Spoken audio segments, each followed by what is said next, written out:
YCP అధినేత జగన్ తన అవినీతి బురదను తమకు అంటించేందుకు పాకులాడుతున్నారని మంత్రులు కూటమి నేతలు ధ్వజమెత్తారు. ఈడీ విచారణలో విజయసాయిరెడ్డి తనపై ఏం చెప్పాడు అనే భయంతో ప్రజల దృష్టి మరల్చేందుకే అసత్యాలు వల్లెవేశారని మండిపడ్డారు. ఫోటోల పిచ్చితో 700 కోట్లు ప్రజాధనం దుర్వినియోగం చేయడమే కాకుండా దానిని జగన్ సమర్థించుకుంటున్న తీరును తప్పుపట్టారు. 5 ఏళ్ల విధ్వంస పాలన చేసిన జగన్కు మరో అవకాశం అంటే మన బతుకుల్ని అంధకారం చేసుకున్నట్లేనని తేల్చి చెప్పారు.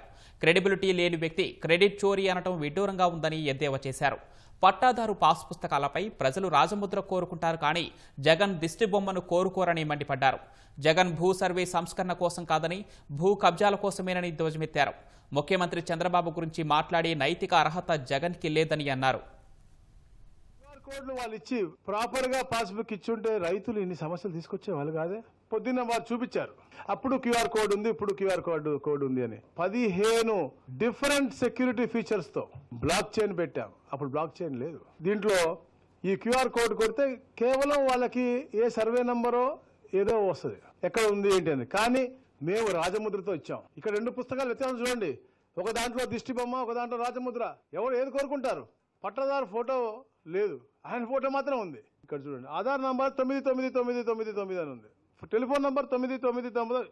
ఏ ఒక్కటి ఎక్కకుండా కేవలం వారి ఫోటో పిచ్చి తప్ప.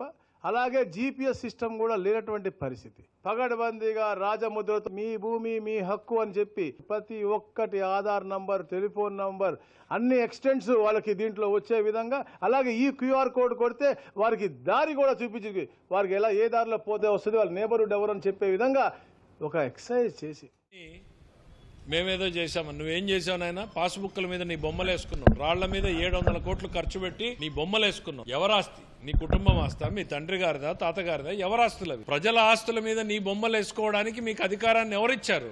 ఇవన్నీ కూడా భూములు కాజేసే దాంట్లో కుట్ర కాదా? ల్యాండ్ టైటిలింగ్ యాక్ట్ కి రీసర్వేకి 2 ముడిపెట్టి మాట్లాడుతూ ఉన్నారు. ల్యాండ్ టైటిలింగ్ యాక్ట్ వేరు, రీసర్వే వేరు. ల్యాండ్ టైటిలింగ్ యాక్ట్ ద్వారా మీరు దోపిడీకే ప్రయత్నం చేశారు. పాసు పుస్తకాల మీద మీ బొమ్మలు వేసుకున్నారు, రాళ్ల మీద మీ బొమ్మలు వేసుకున్నారు. చివరికి రేపు ఇవి మావే అని చెప్పుకున్నా కూడా దిక్కులేనటువంటి పరిస్థితి ఇచ్చారు. ల్యాండ్ టైటిలింగ్ యాక్ట్లో లాండ్ ఆర్డర్ మీద మీరు మాట్లాడుతున్నారు. సొంత బాబాయ్ హత్యలో ఏం జరిగింది అనేది రాష్ట్రం చూస్తూ ఉంది. బాబాయ్ హత్య చేసిన వాళ్ళందరూ నీ చుట్టూ తిరుగుతూ ఉంటే నారాసుర రక్త చరిత్రాన్ని మా కంటగట్టించేటువంటి ప్రయత్నం చేశావు. నందం సుబ్బయ్యది కావచ్చు, తోట చంద్రయ్యది కావచ్చు, ఎంత దారుణంగా గొంతుకోసి చంపారు. అర్ధరాత్రి గోడ దూకి మా అచ్చెన్నాయుడు గారిని అరెస్ట్ చేసింది. అక్రమ కేసులో కొల్లు రవీంద్ర గారి మీద పెట్టినటువంటి కేసు. అయ్యన్న పాత్రుడు గారు కాంపౌండ్ని పగలగొట్టడానికి అర్ధరాత్రి మీరు చేసినటువంటి ప్రయత్నాలు రాష్ట్రం ఇవేవి కూడా మర్చిపోలేదు. సంవత్సరన్నర ప్రజల్లోనే ఉంటాను, పాదయాత్ర చేస్తాను అని అంటూ ఉన్నారు. గతంలో కూడా నీ పాదయాత్ర చూసి నువ్వు ఒక్క ఛాన్సు అంటే ఏదో చేస్తావు అని చెప్పి ఊహించి ఆ రోజు పాపం 151 సీట్లు ఇచ్చారు. మరి ఏం చేశారు 5 సంవత్సరాల అధికారులు?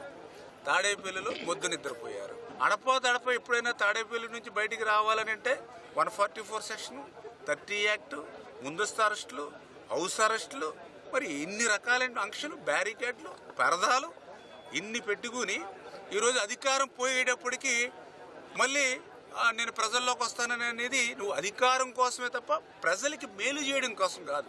మళ్ళీ జగన్ రాడనే గ్యారంటీ ఇవ్వండి పరిశ్రమలు, పారిశ్రామికవేత్తలు అడుగుతూ ఉన్నారని అంటే ఇంకొకసారి కనుక జగన్ చేతిలో మనం మోసపోతే మన పిల్లల భవిష్యత్తు ఉండదు, భావితరాల భవిష్యత్తు ఉండదు అనేది ఈవేళ ప్రజలు, తెలుగు జాతి అందరి యొక్క ఆలోచన. అందుచేత వైఎస్ఆర్సీపీ పార్టీ అనేది శకం ముగిసింది.